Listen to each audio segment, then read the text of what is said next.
What's going on, everybody? It's Lance Hayes, And it's Jeremy and Ajula. and this is Sports Social Live. And in today's episode, we're going to break down a week one recap of the Houston Texans and go into some more about week two.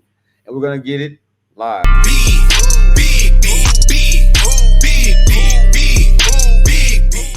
What's going on, big dog? What's happening, man? You know what I'm saying? Undefeated Texans fan. Undefeated, and it's a good feeling. I'm excited for what we had going on last week. We balled out. I can't complain. Yeah, man. Domination up front. Past game and all that didn't look too hot. But hey, buttholes and elbows, baby.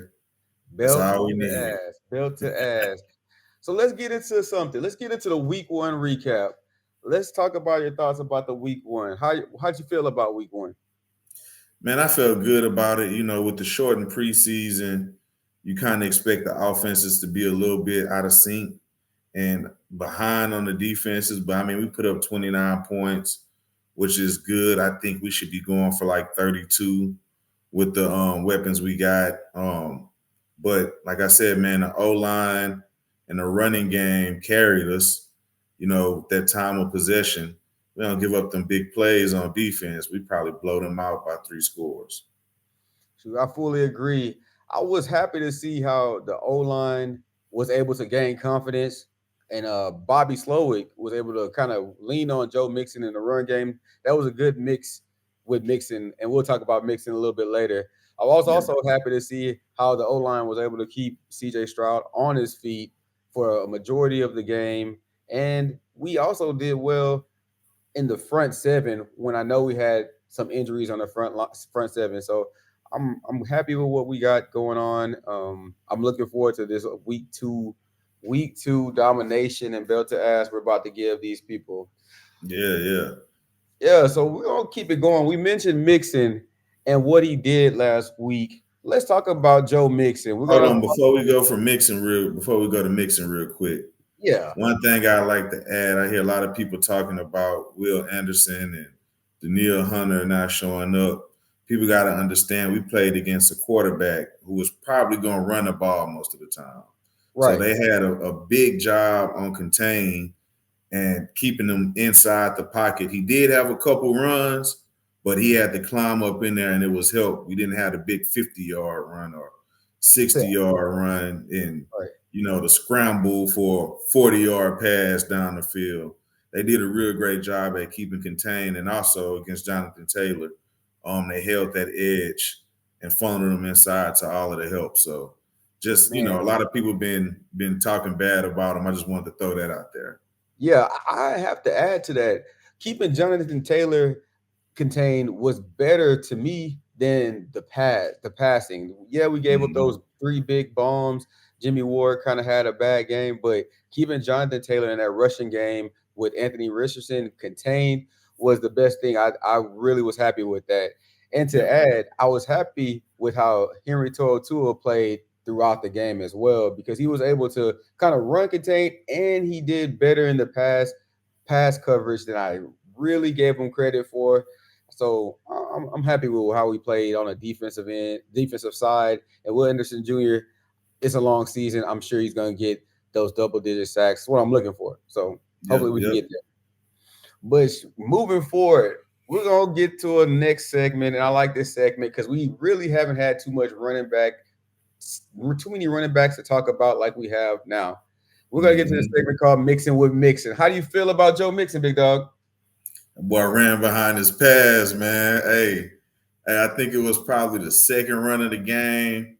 Cut back behind Juice and met 20 in that hole 6 yards up the field. That boy 20 had a long day. Cross Boy, put the coach.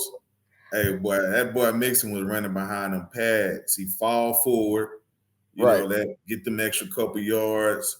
I've seen him run with the Bengals. We played the Bengals a lot right. over the past few years, but just seeing it 30 carries a game, this past game, how hard he run behind his shoulders, and also he get down as Yeah, well. I know he give a lot of the impact.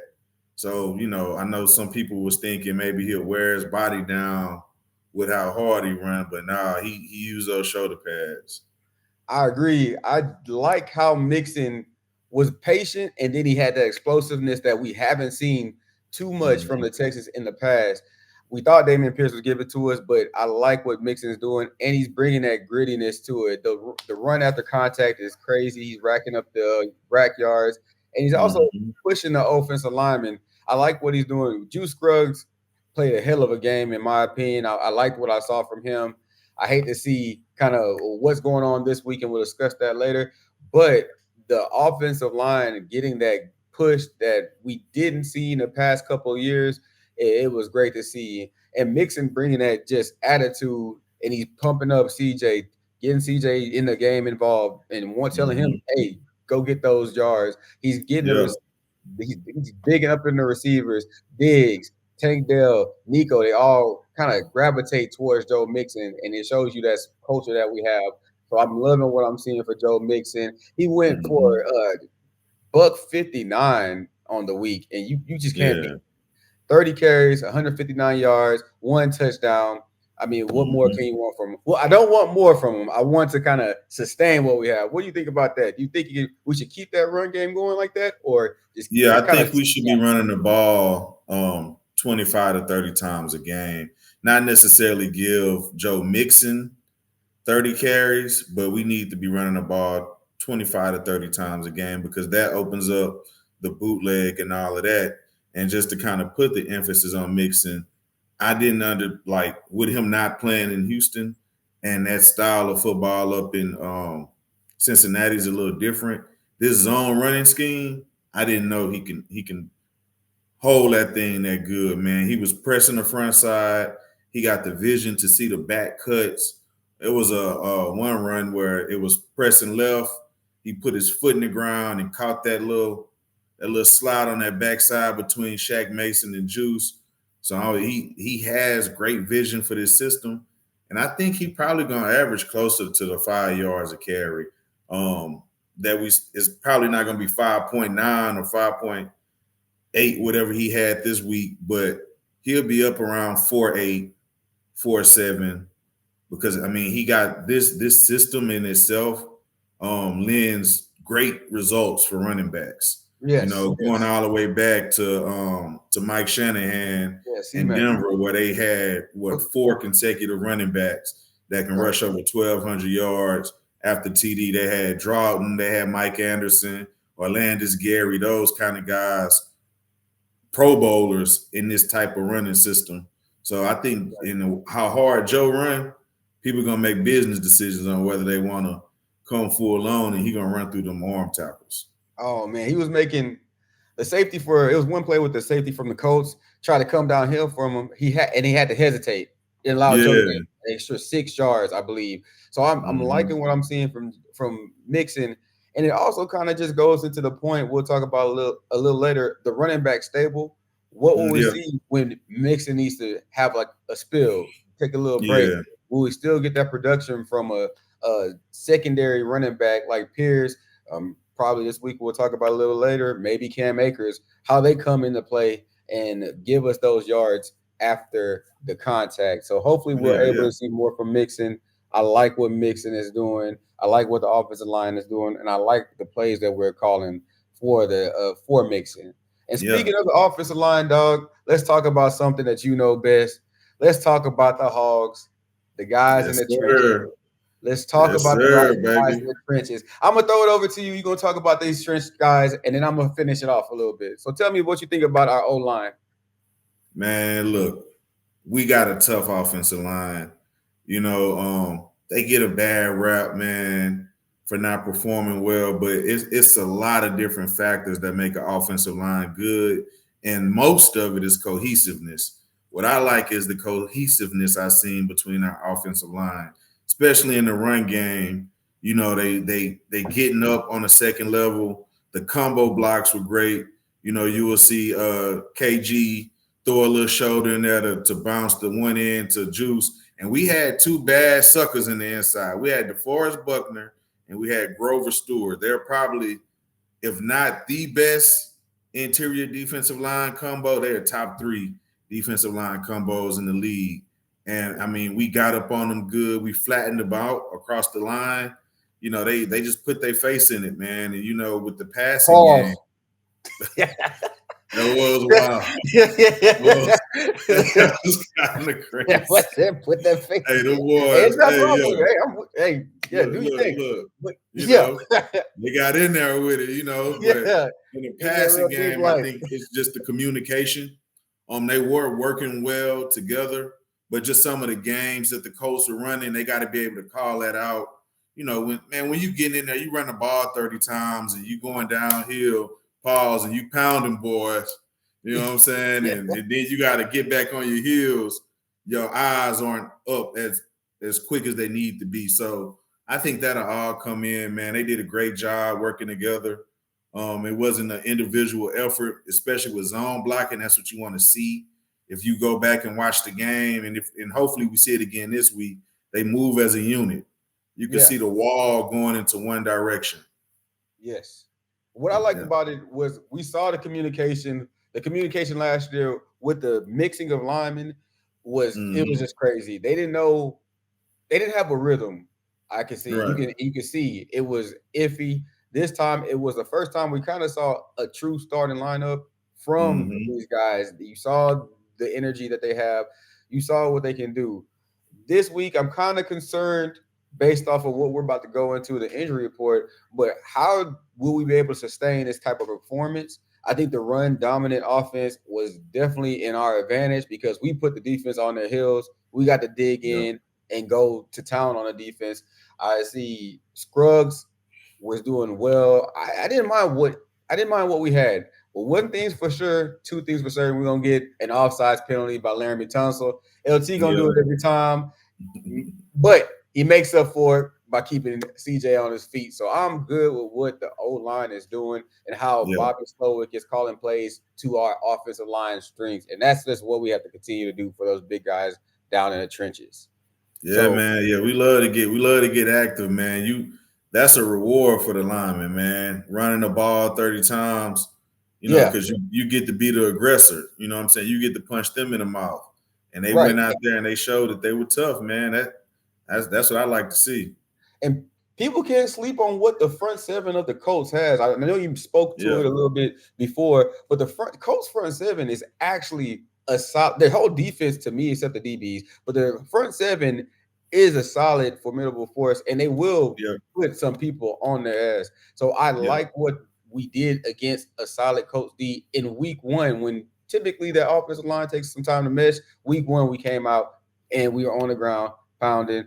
No, I was supposed to say pause. We were doing what we had to do to make that happen. And I'm not mad at what was going on with the offensive line. But as I mentioned too, and I alluded to earlier, we're talking about Juice Scruggs. Juice Scruggs is one of the key members that happens to be on our injury report. So let's talk about the injury report. What are your thoughts on that? I think losing Drew, if he can't play, that'll be tough. But I do have faith in J Pat. He had a limited sample size last year. But I mean, he's been in the mix. That offensive line has been working together all off season. And we seen week one that it's worked, and I think we can slide him in there. They have a next man up mentality on this team. I would like Juice Scruggs to play. I do think he's a tad bit better than Patterson just because his athleticism to get up to the second Yes, level. I But agree. I think Patterson, he could be a starter in this league with time and everything. So I think it'll be a blow, but I don't think it'll stop the show. I would prefer Juice Scruggs any day, but I think Yeah. having Patterson there last year with CJ gives me more confidence. Mm-hmm. Patterson is not Juice Scruggs by any means, but I going into this week, we will, we'll be okay. Yeah. My only issue is that we're going against another solid defensive line and defensive front seven. So Mm-hmm.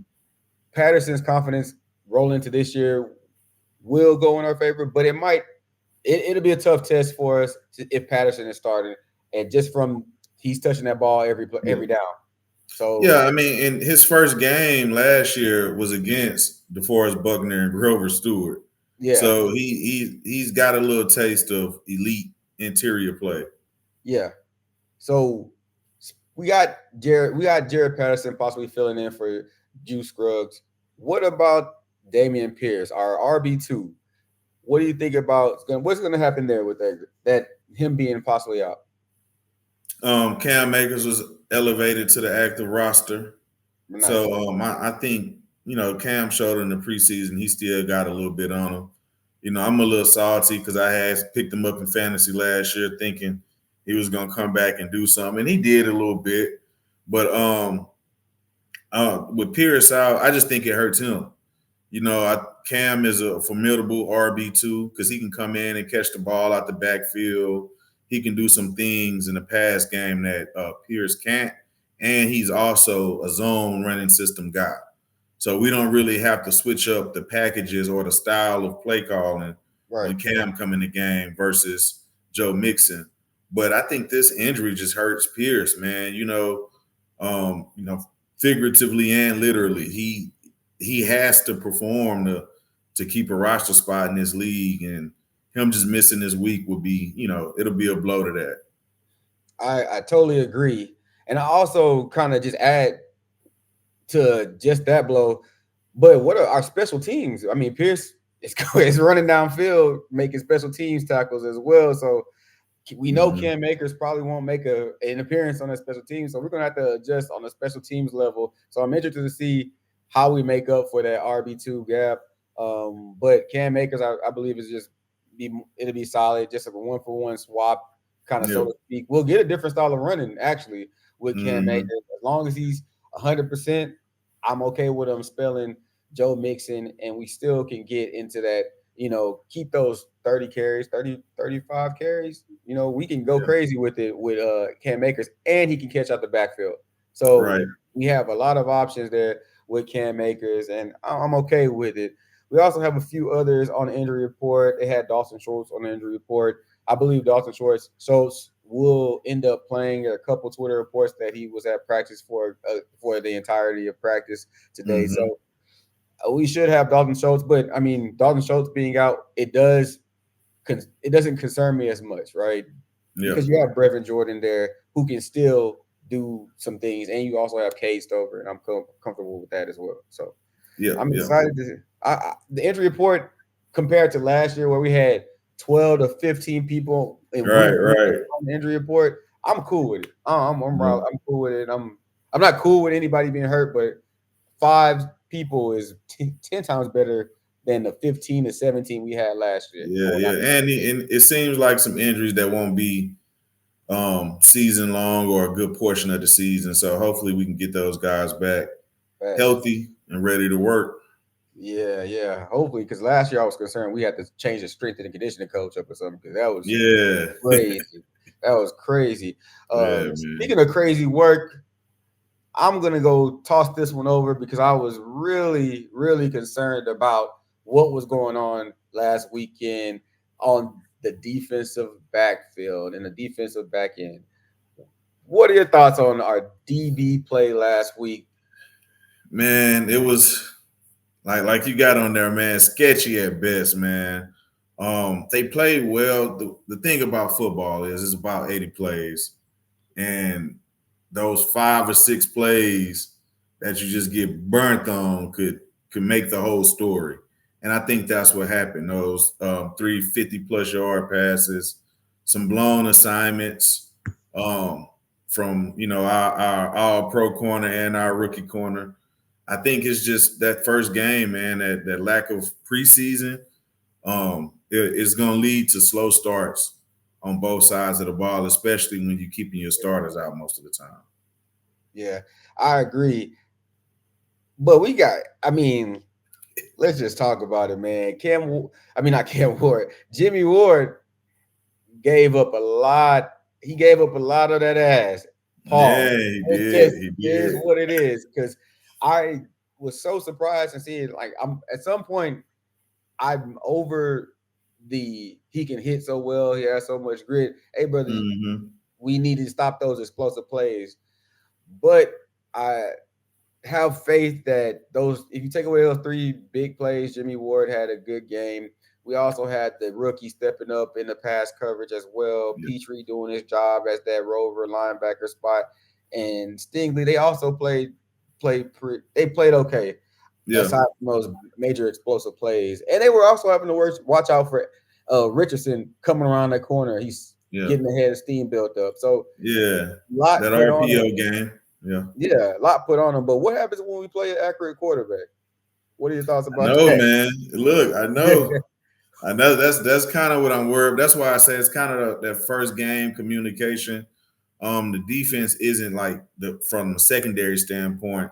It's that drop six kind of defense. So it's really understanding that zone matchup kind of concept for the Yeah, younger guys. I'm encouraged that Petrie is doing well, and we bought in Desmond King, so that should let you know what's going on with Ward. He's on thin ice. yeah, Because if you don't play well, I think they'll be confident in moving Petrie back and then bringing in Desmond King at that nickel. But yeah, we do need to get it together, man. We got to tighten up. What I like is that those elite quarterbacks come later on in the season, yeah, so we can use these few games. It's great to have a win that's teachable, especially early on in the season. So hopefully we see some improvements this week. It'll boost my confidence if we see some of those mistakes cut, like Jimmy Ward turning his hips in time. You can't let a running back get on you in 5 yards with a full head of steam right. in your back pedal. So Yeah, I think maybe Jimmy Ward is getting a little bit of the offseason out of his system. So let's give him the benefit of the doubt for that first year. He's a little bit older. Maybe he's just yeah, shaking off the cobwebs a little bit. Also, I to help the DBs out, it helps knowing that in about 5 weeks we should have the true starting front seven in, so they'll yeah, have some help. They'll have at least half a second, probably about yeah, 0.25 a second less in coverage because they'll have these our projected front seven up there. So all those things said, hopefully we're not gonna get so many explosive plays on us, but yeah, I think we'll be all right in the DBN. I'm not gonna be mad. Ward should be okay, but we're gonna swarm to the ball anyways. It'll be fine. yeah. All right, now this is what we're talking about, and I'm excited to talk about it. The week 2 preview. We're going to be playing the Bears. Let's talk about it. What say ye, big dog? Man, I actually like the Bears. Matt Eberflus is a good coach. I think he was a top 3 finalist for Coach of the Year last year. That defense is tough. They don't have a lot of big names in the front seven. What's his name? Sweat is the guy there, but man, they play hard.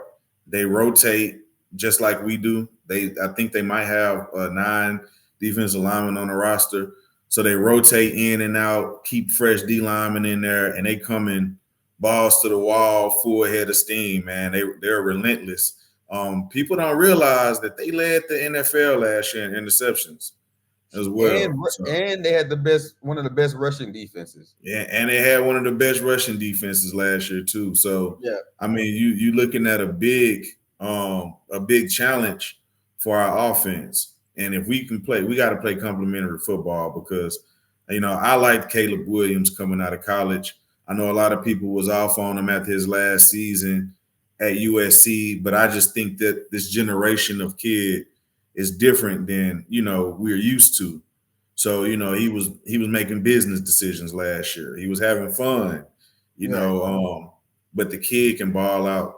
You can say yeah, what you want to say about him going off script too early, this, that, and the third. But Patrick Mahomes do it, and he packed. He obviously Caleb doesn't have Andy Reid uh, drawing people wide open every play, but he right. he has a lot of talent and he's dangerous back there. So I do like the Bears because defensively they're good.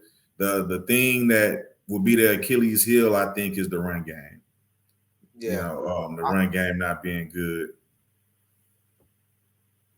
talking about that.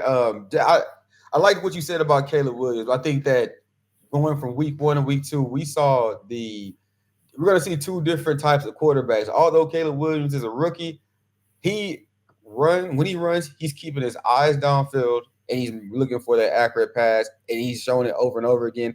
And he can scoop, he can run. Yeah. So we're not going to just be able to say, oh, we went from Anthony Richardson to a less mobile quarterback. Caleb Williams is mobile with accuracy, and that's going to spell some type of trouble. Oh, by the way, he does have receivers that can catch just like, or if not better than the Colts.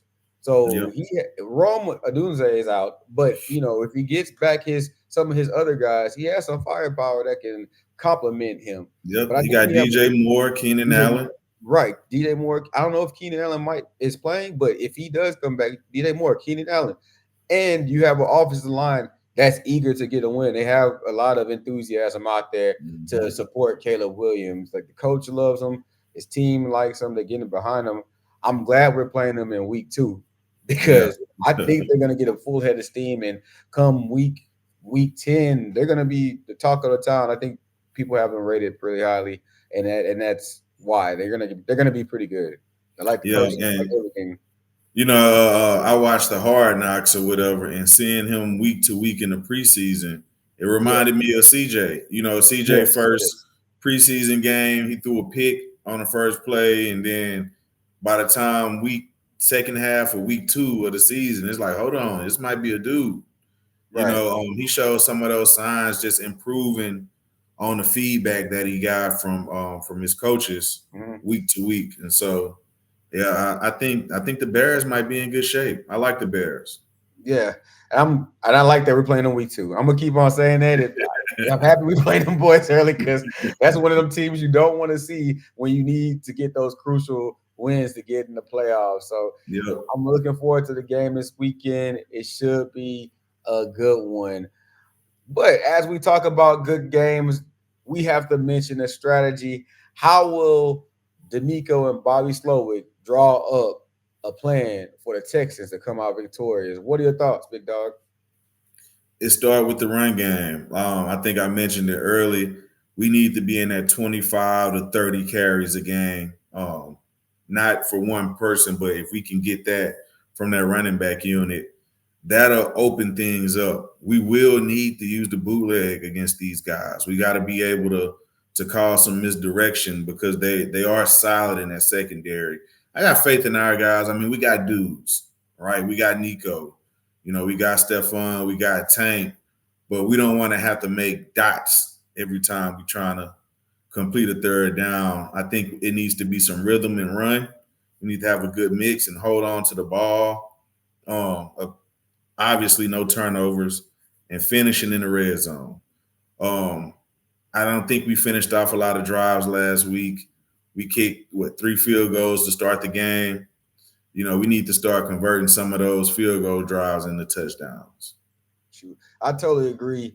I think I can't say anything more because you kind of took the words right out of my mouth. We Yep. have to convert those. We have to go down there, and Kaimi Fairbairn can't be everybody's best kicker, right? We have Right, to get in right. the box and start off early and keep on doing that. But I think with the confidence that we have with Joe Mixon and the rushing game, we'll be able to do it. And also, who's going to cover our number 2 and 3 receivers? Who is the number 1 receiver? So scheming up for these guys that we have is going to Mm-hmm. be a difficult task for anybody because I think they're working. Because Tank Dell is working in there. We got the end reverses with Dell and Diggs. We can send something out to the tight end and get them active. So we Yep. have so much offensive firepower. It would be nice to see, and I think that it would be a challenge for the Chicago Bears to kind of scheme for the Texans because last year we showed a lot of rust.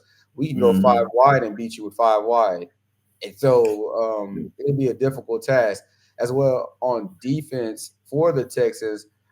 I don't see them just going bomb for bomb against the Texans, even though he gave up those 3 big explosive plays. I think they know that we are going to adjust to that.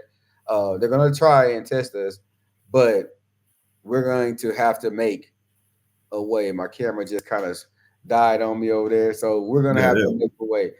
But I think the Texans will be fine when it's all said and done. Yeah, and what I think too, one of the keys that I would look at is playing off of that aggressiveness that the Bears defense has up front. They, like I said, they go balls to the wall. So I think we'll see a lot of screen plays, a lot of middle screens to the tight end, kind of using some of that aggressiveness against them, especially in the boot game. Because, like I say, those guys are like Tasmanian devils up front. They Yeah, go hard, man. They go hard. So obviously they're going to focus on staying at home a little more. But yeah, I think we'll use what they do well against them this game. I have faith in Bobby. I think he's a great play caller. He's getting up there with the Matt LaFleur's of the game. So we'll see. I think the strategy will be to continue to pound the rock and create a lot of those play action plays down the field, because that's how you get everybody the ball. You right. play action plays, go to Nico, the big bombs, Stephon and get some of the red zone short route targets, and then Tank Dell can get work the middle, and we can get him the ball in the run game as well. So, Yeah. it's a lot of complementary play in that group, and I think the aggressiveness of the Bears defense could be an opportunity for us to strike big.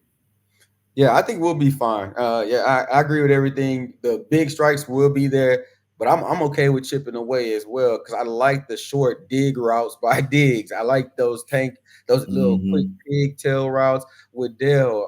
I like how we can work all over across the middle of the field with our receiving core. And it'd be cool to see on defense what kind of stunts they draw and schemes they draw up to kind of scheme to get on Caleb Williams. He's not your average rookie, so you can't play him like the average rookie, but you still want to test him like you would a rookie, if that makes Yep, sense. yep. So I'm ready to see. Make a play. Yeah, I want to see if he stands up the test of time. But Mm-hmm. speaking of standing up to the test of time, let's see how our wallet stand up against the test of time. We're gonna go into the betting odds for the week. Let me go ahead and switch this. The betting odds for the week. What do you think about the betting odds for the week, dog? I'm gonna bring them up for you. I'm gonna bring up these betting odds. Hold on. Hold up. I think they got Let's the see. Texans at six. Okay, six and Yeah, a half. Over under 45 and a half. right. Ooh, that over under look good to me. You thinking under? I'm thinking under on it. I That's why it look good to me, because people thinking under and I'm thinking over.